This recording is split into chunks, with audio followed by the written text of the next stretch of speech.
Welcome back, and now in the Vibe segment, which is sponsored by Thomas J. Woods Insurance, I have the great pleasure of introducing Dr. Sarah Reiff-Hekking.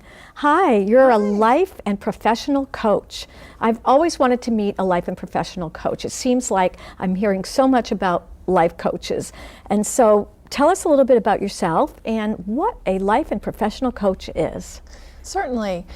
So a life and professional coach is somebody who helps people identify their personal and professional goals and keep their health and well-being on the agenda as they reach those goals. That's fantastic. So anybody who is a type A or anybody who is setting goals, sometimes we forget about our personal well-being. And so you help us keep that in mind, right? Absolutely. And what I find with my clients is that we all have goals in our lives, and sometimes it's more personal, sometimes it's more professional, but one of the things that we also have a hard time doing is taking care of ourselves in the process of reaching those goals.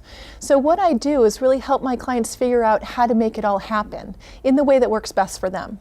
That's great. Okay, so when I was getting ready to launch the show last fall, I probably could have used your services. I was a talk show host for a radio program, as well as parenting two young children and taking care of an older mom, and also trying to have a social life and volunteering.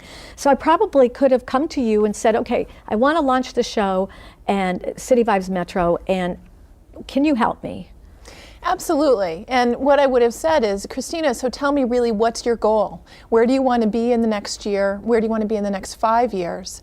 And then we'd really start to think about, well, what do you want to get accomplished in the next 90 days to get you going there?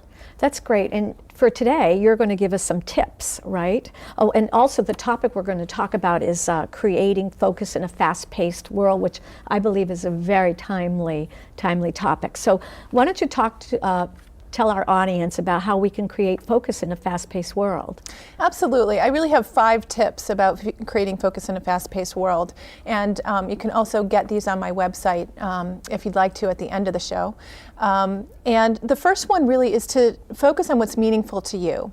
So we all have so many things to do in our lives, and so many different distractions that come in from so many different directions, but really get clear about what's meaningful to you. So really put it down on paper and decide, okay, this is what it's going to be. Absolutely, absolutely. Right. So what part of your profession is meaningful, what part of your home life is meaningful, your spiritual life, your health, all of these things, just get very clear about what creates meaning for you in your life. And that's different for each and every one of us. Okay, so that's number 1, defining what's meaningful. Number 2? Number 2 is really containing distractions. And as you know, we've both been talking about, there's so many things going on in this busy, fast-paced world. You have email, you have phone mail, you have text messages, you have TV. It seems like information comes at us from all directions. So really notice what takes you off course from the things that are most meaningful for you, and really develop strategies to contain those distractions. Whether it's putting your cell phone on vibrate or only answering your email once a day, whatever it is for you. But notice really what takes you off course and away from those things that are meaningful, and figure out a way to keep those things off your agenda. Okay, so containing distractions, that's a really good tip. And 3, what's number 3? 3 is fueling your focus. And this is the healthy lifestyle piece. We all get very busy and we forget to take care of ourselves. But really, if you want to be able to focus, you need to take care of your body, because our body is a machine, just like all of the other machines that need maintenance in your life. And the way we take care of our body and fuel our focus is getting enough sleep, eating healthy whole foods, exercising, and having enough play and fun. And I often am talking to my clients about things that they want to accomplish. They find that they're going off course, and sometimes what happens is that it's because we're not taking care of ourselves in these other very critical ways.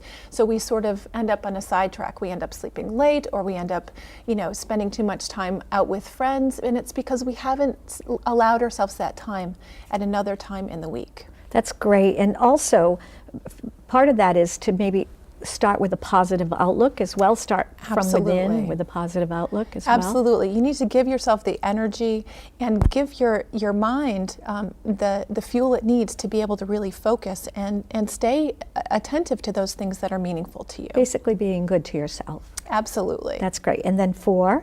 Number 4 is really staying focused in the present moment. Again, with all of those distractions, we tend to try and multitask. And what we know about multitasking is that it's not successful. Right. You really cannot pay attention to 2 things at once, even if you think you're doing it really well.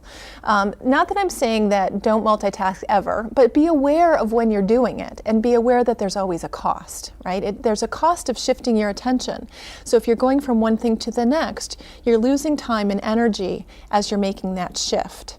So really focus on one thing at a time and you'll find that you're much more productive in your day.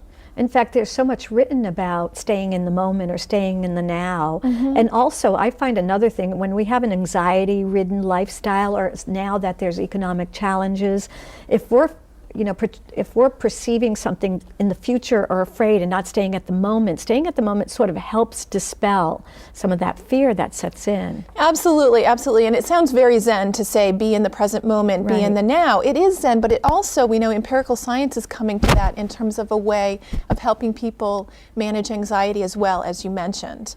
So really, we have philosophy that focuses on that, and then we also have some really up-to-date great science that says just taking the simple step of focusing on where you are now, what you're doing now, what you're feeling now, and who you're with can make a profound change in your life. Especially who you're with if you really want to have a relationship when you're with them.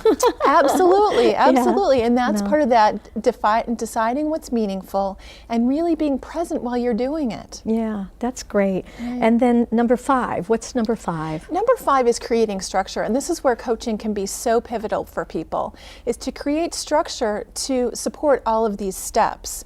And that might be, meeting with a coach weekly to review your goals. You can also do that with a friend or a colleague. It might mean making sure that you get in your 30 minutes of exercise every day and knowing that you just tend to do it better in the morning. So you make sure that that structure stays in place for you. And when there's a day that you can't do that, then you make sure you put in at another time in the day. So really paying attention to your own personal energy and what works best for you, and setting a structure to support that, whether it's in daily routines or personal interactions that help you keep on course. All the tips are they're really common sense, but sometimes we just have to hear them and then learn how to incorporate them, or even give ourselves permission to incorporate them into our lives and to realize that we're that important to do that rather than just taking care of our children or our significant others or whatever. One of the things that I'm sure the audience is asking is, so what kind of background do you need to have to be a life and professional coach? Do you just go to school and become a life and professional coach, or how do you get to be a life and professional coach? People take many avenues to becoming a professional coach. The avenue that I took, and there are certifications, the International Coach Federation does certify coaches. I have taken life coaching classes. I'm also a clinical psychologist.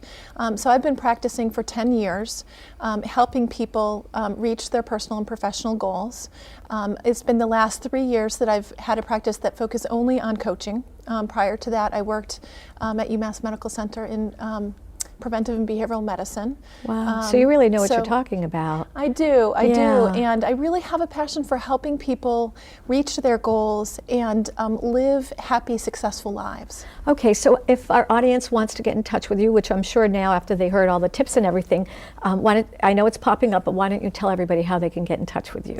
Absolutely. My website is www.truefocuscoaching.com, and my first session is always complimentary. Oh, that's great. And also my telephone number is 978-263-4339. That's also on the website, and my email address is on the website as well. And again, most coaching happens over the telephone, so that means that you can be anywhere you need to be when you call me during an appointment, and many of my clients call from work or home, and it works quickly and easily in a fast-paced world. Great, thanks. You're probably a lifeline to a lot of people. Thank you very much, Sarah. Thank you so much.